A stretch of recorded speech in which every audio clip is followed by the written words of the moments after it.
Unsafe. I knew I was unsafe on the roads alone at night, so I locked the doors of my car, pulled up the windows, and drove back home. I'd gone to dinner, but not very far.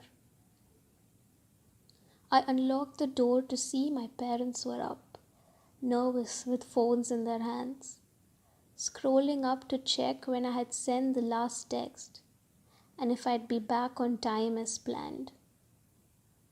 Once I was home, they went to sleep. I picked up my cell as it beeped, reached messages from my friends. I sent mine too, before I fell asleep.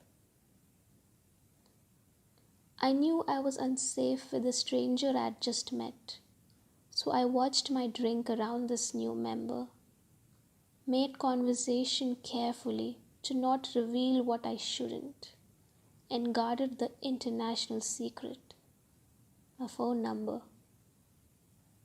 We talked and he found my social media, requested to be a follower, so I quickly went private, open to kith and kin.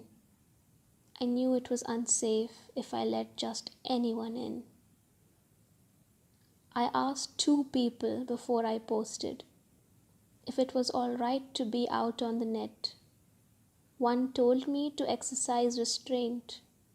The other asked me how long I'd let the society dictate the terms that I lived by and how I behave. I told them I would till I felt safe. I knew I was unsafe staying at work beyond my time, especially if I was among the few driven ones that stayed back. So I let my loved ones know through recurring texts and calls.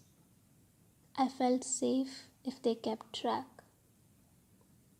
I set them on speed dials and held on to pepper spray, hoping today would please be an uneventful day. I didn't know I was unsafe at home, with the ones I lived with, not with the ones I roamed. But when I got to learn that too, I locked my room so you couldn't get through. I didn't know I was unsafe at a family reunion, surrounded by uncles, aunts, brothers, and sisters. It is also something I've learned to protect myself from. Words travel quick through whispers. So I made sure I was never with you alone. I made sure my whereabouts were known. And when they weren't, they looked for me with nervousness, even with how old I've grown. But now I'm told I'm unsafe even in your thoughts and the exchanges between you and your boys. So I guess the fact that I had to take all these steps to be safe were just a big bunch of lies. I was told I'm unsafe in places that I go, so I restricted my stepping out some more.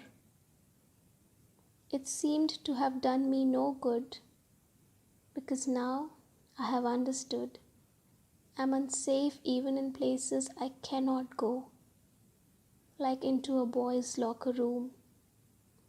So point me now in the direction that I'm wrong. It's my fault again, I presume.